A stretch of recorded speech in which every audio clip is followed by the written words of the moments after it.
और हमने ये भी सुना कि वो लोग आपस में बातें कर रहे थे इस तरह की कि इसे कहते हैं रामलीला, जब उन्होंने हमारे दृश्य देखे थे। तो प्रशंसा की व्यूज़ दिए उन्होंने। और ज़िला रियासी अयोध्या में रामचरितमानस मंचन करने वाली पहली टीम हमेशा बनी रहेगी। नमस्कार। अयोध्या में रामलीला का मंचन करने के बाद आज श्री दुर्गा नाटक मंडली रियासी के कलाकार रियासी में वापस पहुंचे हैं और रियासी पहुंचने पर इन कलाकारों का भव्य स्वागत भी हुआ है।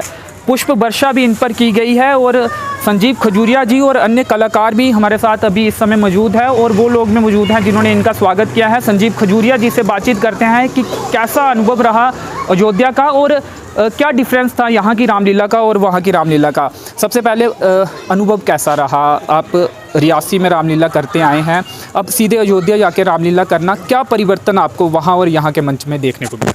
देखिए, जहाँ तक रामलीला का सवाल है तो यहाँ और वहाँ की रामलीला में बहुत सारे अंतर होते हैं। जैसे हम लोग कहते हैं जिस दिन हम लोग वहाँ पहुँचे थे उस दिन वहाँ पे कोई श्रीलंका की टीम आई थी और उसके साथ दिल्ली की कोई टीम। आपने जाते समय श्रीलंका में रामलीला खेलने का जिक्र किया था, एक मंशा जताई थी, तो वहाँ पर श्रीलंका के जो कलाकार थे वो पहुँचे हुए थे, कुछ वार्तालाप भी हुआ, कुछ रास्ता खुला श्रीलंका जाने के लिए? नहीं, हम लोग बहुत देर रात वहाँ पे पहुँचे थे, तब तक वो लोग वहाँ से जा चुके थे।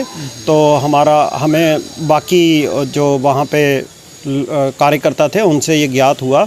और मैं आपको वहाँ की रामलीला की बात बताऊँ तो हमें सबसे अच्छी खुशी की बात दुर्गा नाटक मंडली और हमारे शहर रियासी के लिए ये रही कि हमें अयोध्या में, जैसा हमने वहाँ जाके पता किया, तो अयोध्या में इस बार दीपोत्सव 2021 को मनाने के लिए 11 स्थान अयोध्या में चिन्हित किए गए थे, जहाँ पे अलग अलग मंचों पे अलग अलग तरह के कार्यक्रम चल रहे थे। कहीं लोक नृत्य, कहीं पे गायन शैली में रामायण, कहीं पे भजन संगीत, ऐसा चल रहा था।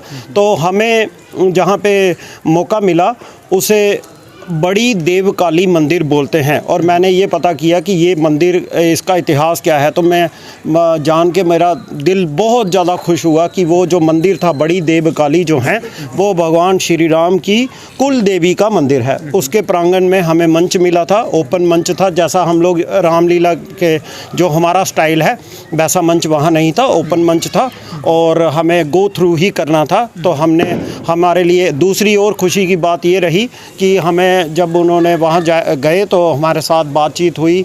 अगले दिन सुबह कोई 11-12 बजे उन्होंने हमें ये बोल दिया, पहले ये बात हुई थी कि 1 घंटा आपको मौका मिलेगा, लेकिन जब हम लोग पहुँचे वहाँ पे तो उन्होंने 3 तारीख को ही हमें बोल दिया कि आप 2 दिन रामलीला करिए, आज भी करिए और कल भी करिए। तो हमें वहाँ पे उस मंच पर 2 बार रामचरितमानस मंचन करने का मौका मिला और ये हमारे लिए 4 और 5 को, दिवाली वाले दिन और उसके अगले दिन, या फिर दिवाली वाले दिन और उसके अगले दिन 4 और 5 को हमें मौका मिला कि आप जो उम्मीदें थी जिस तरह से कलाकार परफॉर्म करेंगे, अलग अलग किरदारों को निभाएंगे, वैसा पूरी तरह से हो पाया या कुछ कठिनाइयाँ भी आई? क्योंकि मंच अलग अलग थे, म्यूज़िक और चीज़ें भी अलग अलग थी। तो आपके हिसाब से संतुष्ट हैं आप, कलाकारों ने अच्छा परफॉर्म? बिल्कुल, हम लोग अयोध्या में रामलीला करने पहुँचे थे तो मैं हर बात से संतुष्ट हूँ। मैंने यहाँ से सोच लिया था कि जो भी चीज़ हमें मतलब बाधा डालेगी उसको प्रभु श्री राम का आशीर्वाद समझ के कबूल करेंगे। और कलाकारों की अगर आप बात करें तो हमारे ये जो रावण है सन्नी जी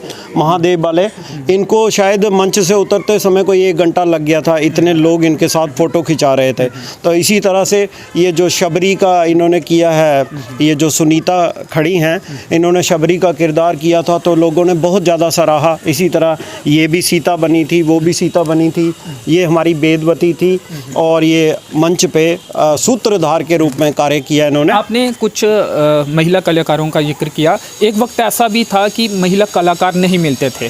अब रियासी में भी रामलीला का मंचन महिला कलाकार करते हैं, किरदारों को महिला के निभाते हैं और अयोध्या भी आपके साथ गए हैं। तो बदल रहा है दौर, अब आप देखते हैं थोड़ी महिला कलाकार भी आगे आ रहे हैं रामलीला। बिल्कुल रियासी शहर में तो खैर पिछले काफ़ी सालों से ऐसी कोई समस्या नहीं रही कि रामलीला करने के लिए महिला कलाकार अवेलेबल नहीं है, ऐसी कोई समस्या। क्योंकि क्या होता है, मंच की पवित्रता होती है ना, तो जब आप उस पवित्रता को थोड़ा बहाल करेंगे तो लोग अपने आप जुड़ना शुरू हो जाते हैं। बाकी कलाकार तो लोग हैं ही, उसमें कोई आजकल कलाकारी में जो समय चल रहा है उसमें कोई ऐसा नहीं है कि कलाकारी पुरुषों का क्षेत्र है, महिलाओं का नहीं है। तो रियासी इस मामले में काफ़ी टैलेंटेड भी है और फॉरवर्ड भी है। हमें ऐसा कोई परेशानी ना, अगर कभी परेशानी आई भी है तो वो इस वजह से आती है कि हम लोग समय पे कांटेक्ट नहीं करते हैं और ऐसा मान के फिर हमें कभी बाहर से कलाकार मंगवाने पड़ते हैं। अदरवाइज़ हमें हमारे मंच को ऐसी कोई समस्या नहीं रही। जो आयोजक थे अयोध्या में, क्या प्रसन्न थे, खुश थे वो जब आपने परफॉर्म किया? उसके बाद क्या उन्होंने आपको देखिए, हमारी क्योंकि हम भी तो उत्सुक थे ना वहाँ पहुँचने के बाद कि हम कर क्या रहे हैं, तो बाहर से कुछ रिमार्क्स जो हैं वो आने ही चाहिए। जो मुझे उनका बहुत पसंद रिमार्क्स आया है वो ये है कि वो मंच पे उनके अधिकारी बोल रहे थे कि ये जो रामलीला करते हैं ये सब लाइव करते हैं, सजीव करते हैं, ये कोई रिकॉर्डेड आइटम नहीं करते हैं। अगर कोई गाना गाते हैं तो वो भी मंच पे गाते हैं। इनका कोई भी कलाकार पीछे से मतलब उसके भाई एक्टिंग कर रहा है तो पीछे से बोल रहे हैं, ऐसा नहीं, सब कुछ लाइव करते हैं।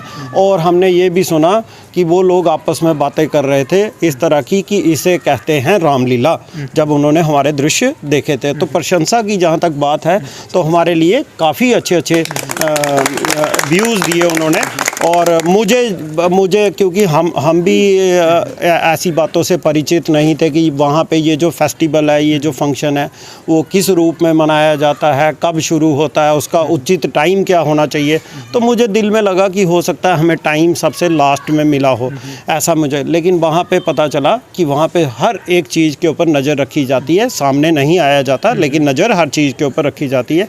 तो हम लोगों का हो सकता है उनका हमारे जम्मू कश्मीर के प्रति ख्याल ही बदल जाए, क्योंकि जब हम लोग कोई आम आदमी जम्मू कश्मीर की बात करता है तो वो सोचता है कि रामचरितमानस इतना ज़बरदस्त ये लोग करते होंगे, इस तरह से करते होंगे, ऐसा हो सकता है नहीं सोच पाते हो।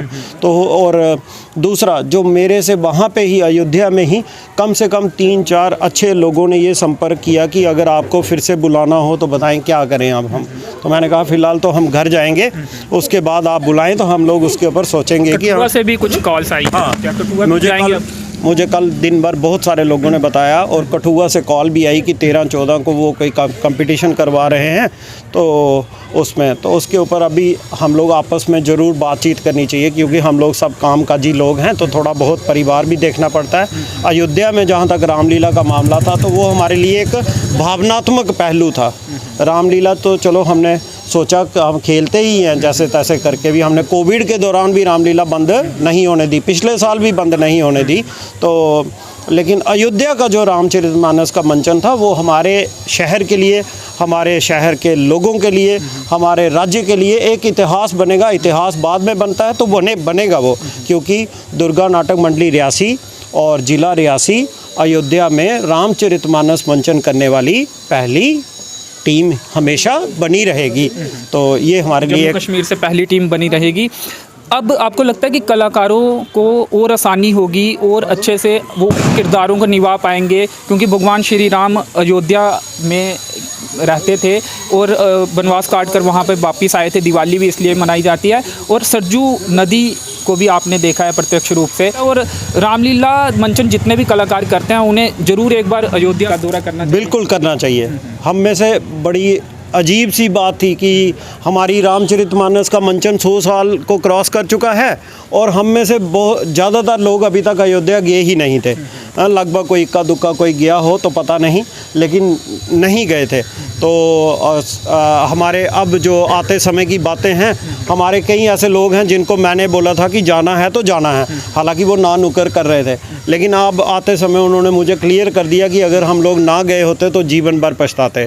तो इतना खुश है। तो भावनात्मक विषय तो ये है ही, और ये जो लोग आए हैं इनको मुझे लगता है कि अयोध्या होकर आने के बाद हो सकता है मानसिकता ही बदल जाए रामचरितमानस के। तो वहाँ भगवान की माया तो है, वो प्रभु श्री राम की धरती है। तो हमें ऐसा लगा कि साक्षात जो है वो हम लोग रामायण जो है वो वो भगवान के घर में ही खेल रहे हैं। तो एक सवाल ये भी सुनने को आया कि वहाँ पे डायलॉग्स कम होते हैं रामलीला के मंचन के द्वारा, और आपके द्वारा जो भी रामलीला मंचित की जाती है ज़्यादातर डायलॉग्स ही होते हैं, ये अंतर भी वहाँ पे देखा? बिल्कुल, लेकिन हमने उस अंतर को पार्ट दिया था, क्योंकि यहाँ से जाने से पहले जब हमें ये बताया गया कि आपको 1 घंटा मौका मिलेगा, तो मैंने क्या किया था कि हमारी क्लब में कई ऐसे दृश्य हैं जो 15-15 पन्नों तक चलते हैं, आधा पौना घंटे चलते हैं। मैंने उन 10-10 पन्नों के दृश्यों को काट छाट के 1.5 पन्ने का कर दिया था, क्योंकि हमने ये सोचा था कि रामलीला हमने लघु झांकी के रूप में दिखानी है अगर, तो जन्म से लेके अगर रावण मरण तक दिखानी है,